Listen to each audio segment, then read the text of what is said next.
नमस्कार दोस्तों, आज की कहानी है विश्वास। उन दिनों मिस जोशी बम्बई सभ्य समाज की राधिका थी। तो वह एक छोटी सी कन्या पाठशाला की अध्यापिका, पर उसका ठाट बाट मान सम्मान बड़ी बड़ी धन रानियों को भी लज्जित करता था। वह एक बड़े महल में रहती थी, जो किसी जमाने में सतारा के महाराज का निवास स्थान था। वहाँ सारे दिन नगर के रईसों, राजों, राज कर्मचारियों का तांता लगा रहता था। वह सारे प्रांत के धन और कीर्ति के उपासकों की देवी थी। अगर किसी को खिताब का खप्त था तो वह मिस जोशी की खुशामद करता था। किसी को अपने या संबंधी के लिए अच्छा ओहदा दिलाने की धुन थी तो वह मिस जोशी की आराधना करता था। सरकारी इमारतों के ठेके, नमक, शराब, अफीम आदि सरकारी चीजों के ठेके, लोहे, लकड़ी, कल पुर्जे आदि के ठेके सब मिस जोशी के हाथों में थे। जो कुछ करती थी वही करती थी, जो कुछ होता था उसी के हाथों होता था। जिस वक्त वह अपनी अरबी घोड़ों की फिटन पर सैर करने निकलती तो रईसों की सवारियां आप ही आप रास्ते से हट जाती थी। बड़े दुकानदार खड़े होकर सलाम करने लगते थे। वह रूपवती थी, लेकिन नगर में उससे बढ़कर रूपवती रमणियां भी थी। गाने में निपुण, हंसती तो अनोखी छवि से, बोलती तो निराली घटा से, ताकती तो बाकी चितवन से, लेकिन इन गुणों में उसका एकाधिपत्य न था। उसकी प्रतिष्ठा, शक्ति और कीर्ति का कुछ और ही रहस्य था। सारा नगर ही नहीं, सारे प्रांत का बच्चा जानता था कि बम्बई के गवर्नर मिस्टर जोहरी मिस जोशी के बिना दामों के गुलाम हैं। मिस जोशी की आंखों का इशारा उनके लिए नादिर शाही हुक्म है। वह थिएटरों में, दावतों में, जलसों में मिस जोशी के साथ साई की भांति रहते हैं और कभी कभी उनकी मोटर रात के सन्नाटे में मिस जोशी के मकान के से निकलती हुई लोगों को दिखाई देती है। इस प्रेम में वासना की मात्रा अधिक है या भक्ति की? लेकिन मिस्टर जोहरी विवाहित हैं और मिस जोशी विधवा, इसलिए जो लोग उनके प्रेम को कलुषित कहते हैं वे उन पर कोई अत्याचार नहीं करते। बम्बई की व्यवस्थापिका सभा ने अनाज पर कर लगा दिया था और जनता की ओर से उसका विरोध करने के लिए एक विराट सभा हो रही थी। सभी नगरों से प्रजा के प्रतिनिधि उसमें सम्मिलित होने के लिए हजारों की संख्या में आए थे। मिस जोशी के विशाल भवन के सामने चौड़े मैदान में हरी भरी घास पर बम्बई की जनता अपनी फरियाद सुनाने के लिए जमा थी। इसलिए लोग बैठे गपशप कर रहे थे। कोई कर्मचारी पर आक्षेप करता था, कोई देश की स्थिति पर, कोई अपनी दीनता पर। अगर हम लोगों में अकड़ने का जरा भी सामर्थ्य होता तो मजाल थी कि यह कर लगा दिया जाता। अधिकारियों का घर से बाहर निकलना मुश्किल हो जाता। हमारा जरूरत से ज्यादा सीधापन हमें अधिकारियों के हाथों का खिलौना बनाए हुए है। वे जानते हैं कि इन्हें जितना दबाते जाओ उतना दबते जाएंगे, सिर नहीं उठा सकते। सरकार ने भी उपद्रव की आशंका से सशस्त्र पुलिस बुला ली। उस मैदान के चारों कोनों पर सिपाहियों के दल डेरा डाले पड़े थे। उनके अफसर घोड़ों पर सवार, हाथ में हंटर लिए, जनता के बीच में निशंक भाव से घोड़े दौड़ाते फिरते थे, मानो साफ मैदान है। मिस जोशी के ऊंचे बरामदे में नगर के सभी बड़े बड़े रईस और राज्य अधिकारी तमाशा देखने के लिए बैठे हुए थे। मिस जोशी मेहमानों का आदर सत्कार कर रही थी और मिस्टर जोहरी आराम कुर्सी पर लेटे इन जन समूहों को घृणा और भय की दृष्टि से देख रहे थे। सहसा सभापति महाशय पट्टे एक किराए के तांगे पर आते दिखाई दिए। चारों तरफ हलचल मच गई। लोग उठ उठ कर उनका स्वागत करने दौड़े और उन्हें लाकर मंच पर बैठा दिया। आपट्टे की अवस्था 30-35 वर्ष से अधिक न थी। दुबले पतले आदमी थे। मुख पर चिंता का गाढ़ा रंग चढ़ा हुआ था। बाल भी पक चले थे, पर मुख पर सरल हास्य की रेखा झलक रही थी।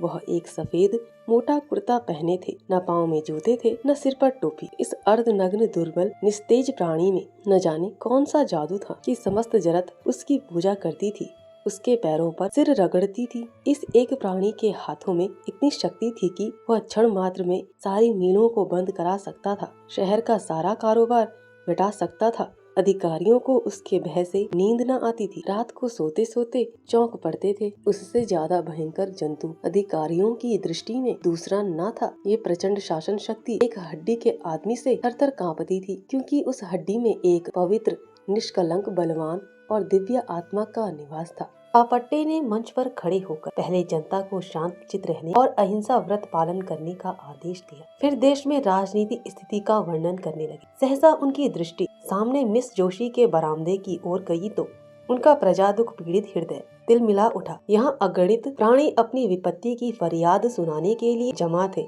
और वहाँ मेजों पर चाय और बिस्कुट, मेवे और फल, बर्फ और शराब की रेल पेल थी। वे लोग इन अभागों को देख देख कर हंसते और तालियां बजाते थे। जीवन में पहली बार अपट्टे की जबान काबू से बाहर हो गई। मेघ की भांति गरज कर बोले, इधर तो हमारे भाई दाने दाने को मोहताज हो रहे हैं, उधर अनाज पर कर लगाया जा रहा है, केवल इसलिए कि राज कर्मचारियों के हलवे पूरी में कमी ना हो। हम जो देश के राजा हैं, जो छाती फाड़ कर धरती से धन निकालते हैं, मूर्ख मरते हैं, और वे लोग जिन्हें हमने अपने सुख और शांति की व्यवस्था करने के लिए रखा है, हमारे स्वामी बने हुए शराबों की बोतलें उड़ाते हैं। कितनी अनोखी बात है कि स्वामी भूखों मरे, सेवक शराब उड़ाए, मेवे खाएं और इटली स्पेन की मिठाइयाँ चले। यह किसका अपराध है? क्या सेवकों का? नहीं, कदापि नहीं। हमारा ही अपराध है कि हमने अपने सेवकों को इतना अधिकार दे रखा है। आज हम उच्च स्वर से कह देना चाहते हैं कि हम यह क्रूर और कुटिल व्यवहार नहीं सह सकते। यह हमारे लिए असहाय है कि हम और हमारे बाल बच्चे दानों को तरसे और कर्मचारी लोग विलास में डूबे हुए हमारे करुण क्रंदन की जरा भी परवाह न करते हुए विहार करें। यह असहाय है कि हमारे घरों में चूल्हे ना जले और कर्मचारी लोग थिएटरों में ऐश करें, नाच रंग की महफिलें सजाएं, दावतें उड़ाएं, वैश्याओं पर कंचन की वर्षा करें। संसार में और ऐसा कौन ऐसा देश होगा जहाँ प्रजा तो भूखी मरती हो और प्रधान कर्मचारी अपनी प्रेम क्रीड़ा में मग्न हो, जहाँ स्त्रियां गलियों में ठोकरें खाती फिरती हो और अध्यापिकाओं का वेश धारण करने वाली वेश्याएं आमोद प्रमोद के नशे में चूर हो। एकाएक सशस्त्र सिपाहियों के दल में हलचल पड़ गई।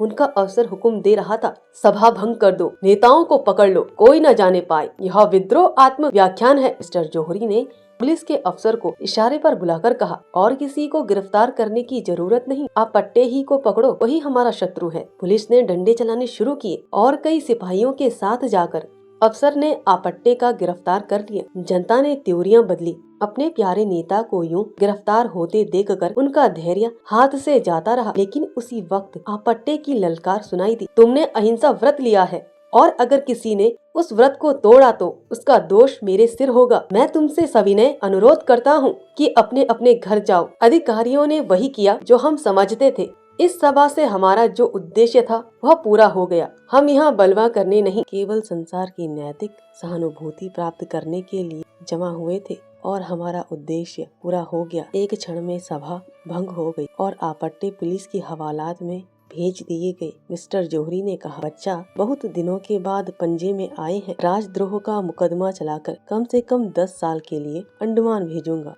मिस जोशी, इससे क्या फायदा? क्यों? उसको अपने किए की सजा मिल जाएगी, लेकिन सोचिए हमें उसका कितना मूल्य देना पड़ेगा। जिस बात को गिन गिनाए लोग जानते हैं वह सारे संसार में फैलेगी और हम कहीं मुंह दिखाने लायक नहीं रहेंगे। आप अखबारों के संवाददाताओं की जबान तो नहीं बंद कर सकते। कुछ भी हो, मैं इसे जेल में सड़ाना चाहता हूँ। कुछ दिनों के लिए चैन की नींद तो नसीब होगी, बदनामी से डरना ही व्यर्थ है। हम प्रांत के सारे समाचार पत्रों को अपने सदाचार का राग अलापने के लिए मोल ले सकते हैं। हम प्रत्येक लांछन को झूठ साबित कर सकते हैं। आपट्टे पर मिथ्या दोषारोपण का अपराध लगा सकते हैं। मैं इससे सहज उपाय बतला सकती हूँ। आप आपट्टे को मेरे हाथ में छोड़ दीजिए। मैं उससे मिलूंगी और उन यंत्रों से जिनका प्रयोग करने में हमारी जाति सिद्धहस्त है, उसके आंतरिक भावों और विचारों की थाह लेकर आपके सामने रख दूंगी। मैं ऐसे प्रमाण खोज निकालना चाहती हूँ जिनके उत्तर में उसे मुंह खोलने का साहस ना हो और संसार की सहानुभूति उसके बदले हमारे साथ हो। चारों ओर से यही आवाज आए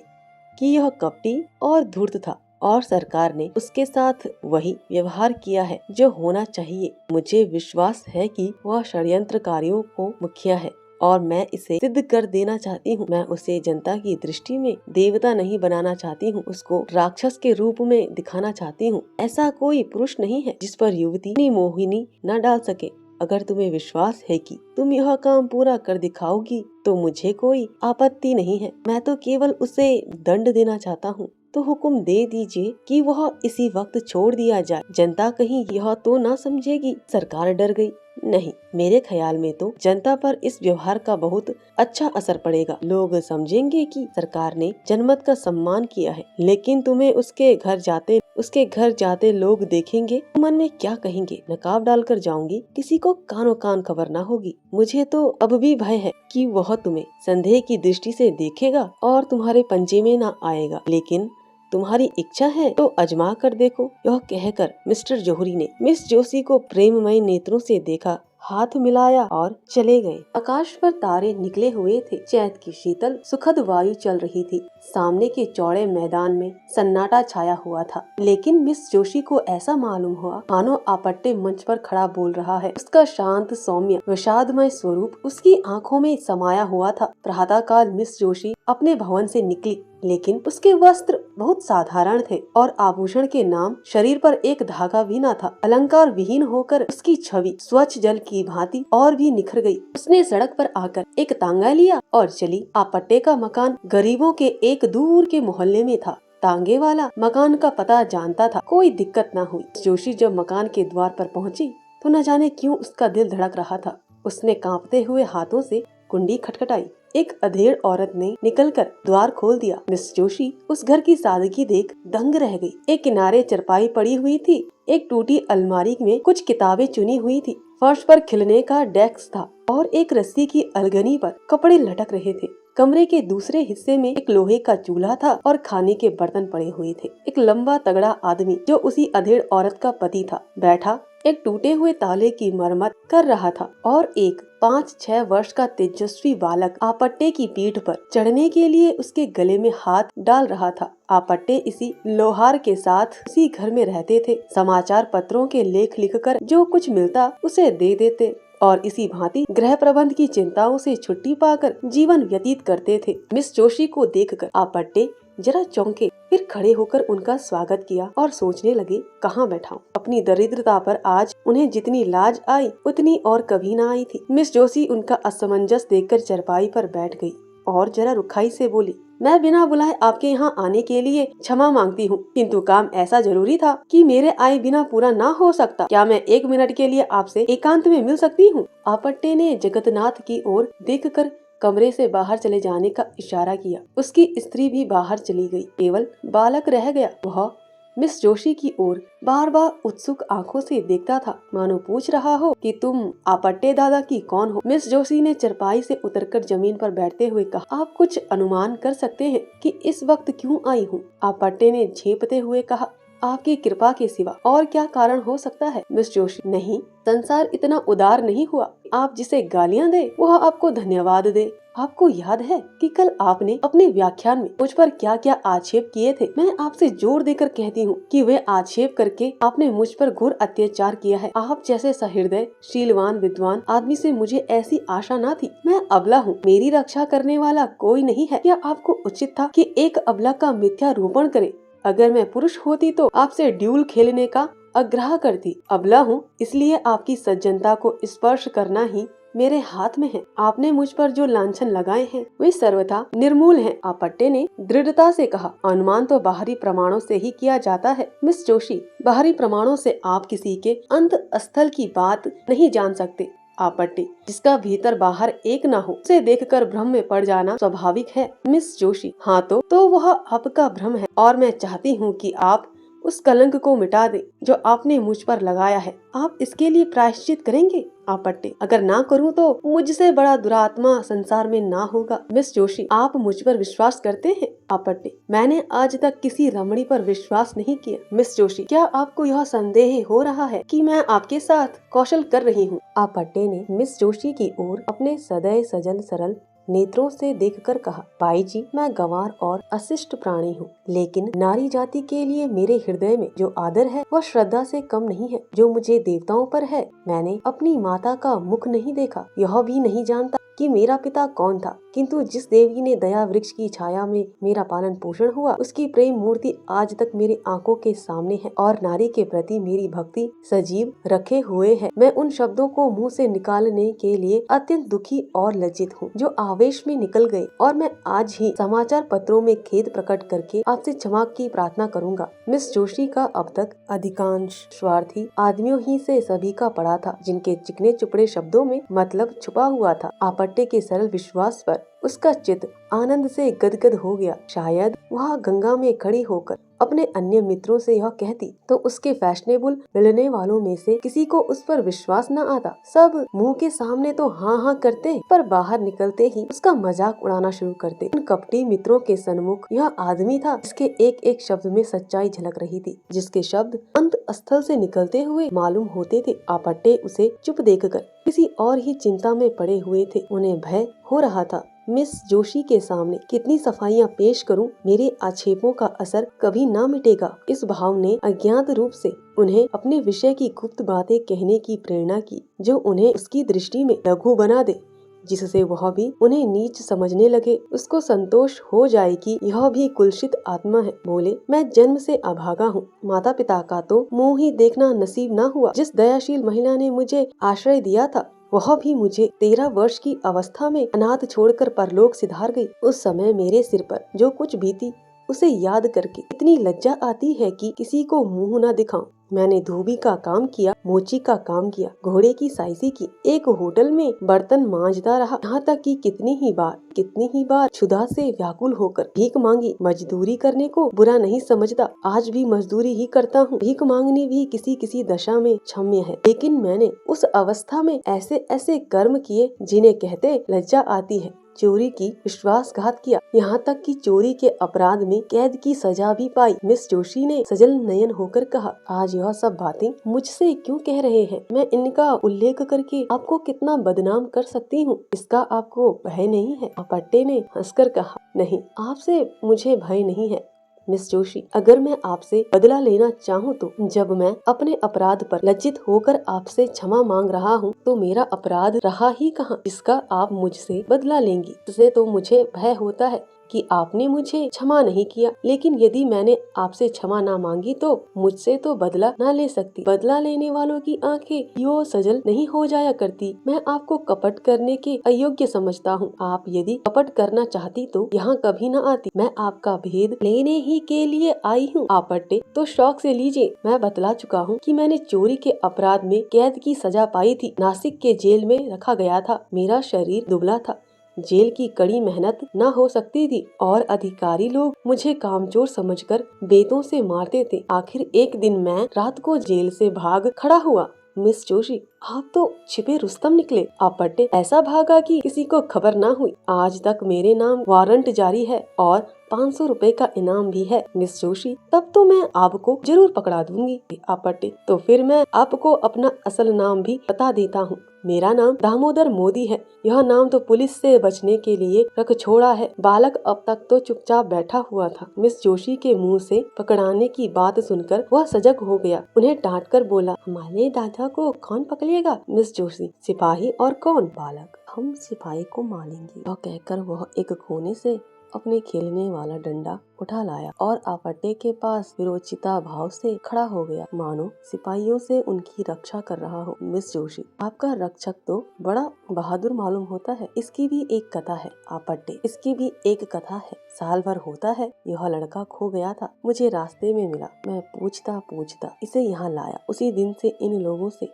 मेरा इतना प्रेम हो गया कि मैं इनके साथ रहने लगा। मिस जोशी, आप अनुमान कर सकते हैं कि आपका वृतांत सुनकर मैं आपको क्या समझ रही हूँ। आपट्टे, वही जो मैं वास्तव में हूँ, नीच कमीना धूर्त। मिस जोशी, नहीं, आप मुझ पर फिर अन्याय कर रहे हैं। पहला अन्याय तो क्षमा कर सकती हूँ, यह अन्याय क्षमा नहीं कर सकती। इतनी प्रतिकूल दशाओं में पकड़कर भी जिसका हृदय इतना पवित्र, इतना निष्कपट, इतना सदैव हो, वह आदमी नहीं, देवता है। भगवान, आपने मुझ पर जो आक्षेप की वह सत्य है। मैं आपके अनुमान से कहीं भ्रष्ट हूँ। मैं इस योग्य भी नहीं हूँ कि आपकी ओर ताक सकूं। आपने अपने हृदय की विशालता दिखाकर मेरा असली स्वरूप मेरे सामने प्रकट कर दिया। मुझे क्षमा कीजिए, मुझ पर दया कीजिए। यह कहते कहते वह उनके पैरों पर गिर पड़ी। आपट्टे ने उसे उठा लिया और बोले, ईश्वर के लिए मुझे चित न करो। मिस जोशी ने गदगद कंठ से कहा, आप इन दुष्टों के हाथ से